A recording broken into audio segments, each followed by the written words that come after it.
A very good day to Dr. Ismail. I'm Sukanya VIJAYAKUMAR and my group mates are Khan also WILFRED Solomon Johnson. Today we are going to present about our project task which was regarding designing a controller. So let's dive into it now. As a brief introduction, we can say that the efficiency of a control system that has been built up for a robot to work effectively, it is measured by looking at the ability for it to retain its accuracy, uh, regardless of the change in conditions that we make. And as for this project task background, we have been assigned to create a control system for a mobile robot that has been included with vision system installed together. And then in this case, we are actually required to include limit overshoot and also guaranteeing quick setting. And we are targeting to get a stable control system with accurate velocity tracking as well. And we also would like to improve the reaction time in this case. So upon commencing with the project, we have defined our problem statement first so that we can set our objective and also move on with our project. And problem defining the problem statement is definitely important for us to find what we want and what we want to do in this project. So in this case, we would like to find how to limit the person overshoot (OS) to 5% or less than that, and also how to ensure a settling time of 6 seconds or less. Besides that, we also going to figure out how to achieve a velocity error constant to be greater than zero point 0.9 and how to minimize the peak time, we call it TP here, for a step input.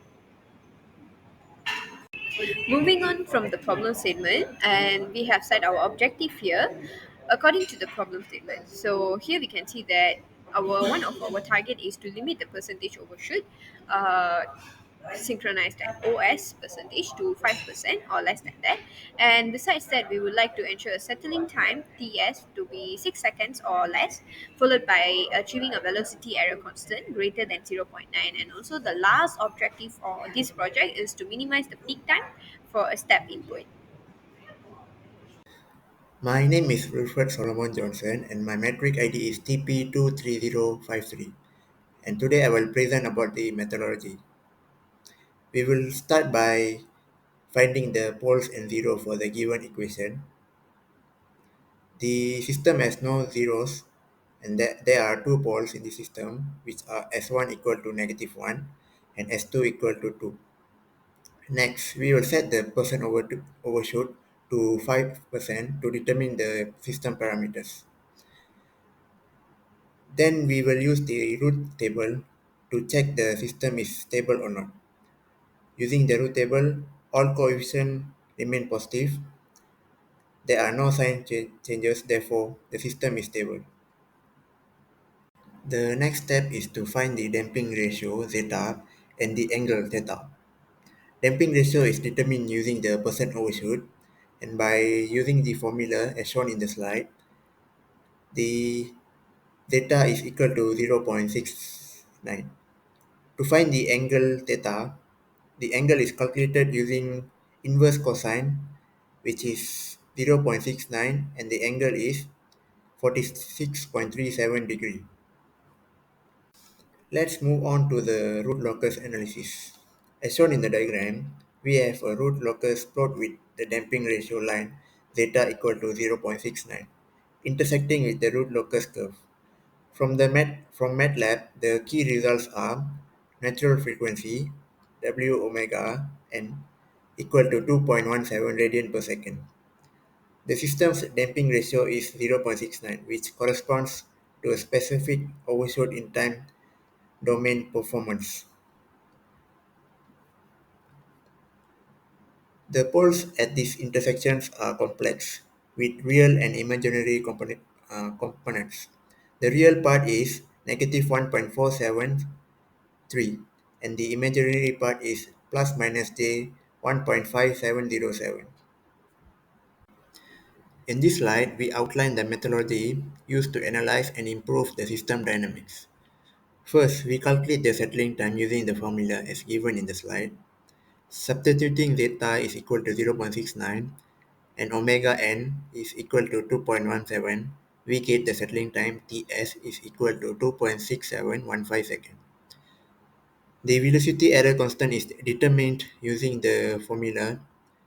Here the result is Kv is equal to 0, indicating no steady state velocity error. Next is the peak time. The peak time, which reflects the oscillatory behavior of the system, is calculated, and the value we get is Tp is equal to 2 seconds. And lastly, the controller design. The plant system is updated with the controller to improve performance.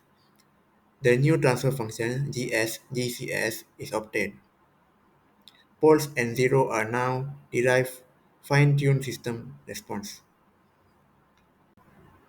Now let's analyze the angle condition for the root locus and design the zero placement for the controller. The angle condition for the root locus is given by theta z minus theta 1 minus theta 2 minus theta 3 is equal to 180 degrees.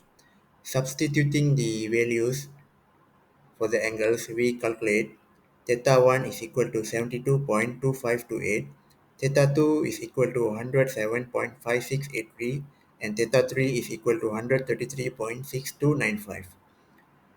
Solving for theta z, we get 493.4503 minus with 360, and we get 133.4606.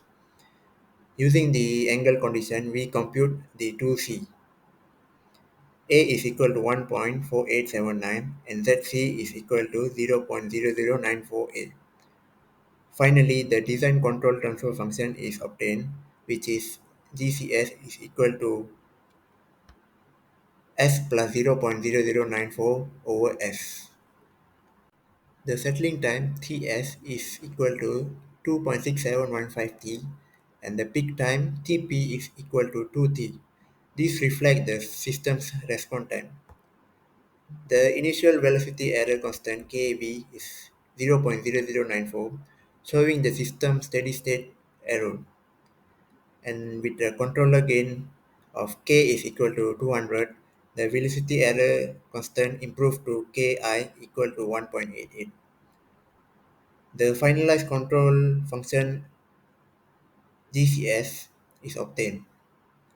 The controller parameters are Kv equal to 200 and Ki is equal to 1.88 K. Thank you.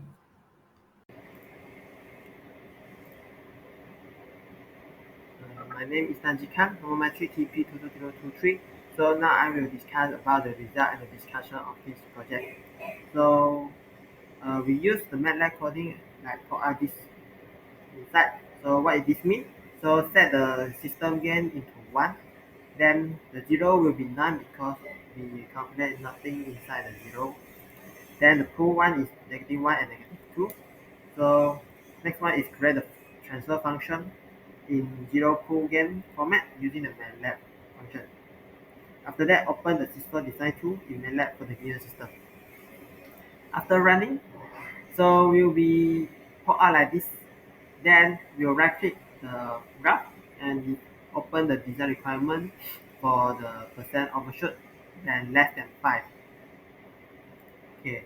Then after that we'll pop out this one and this one.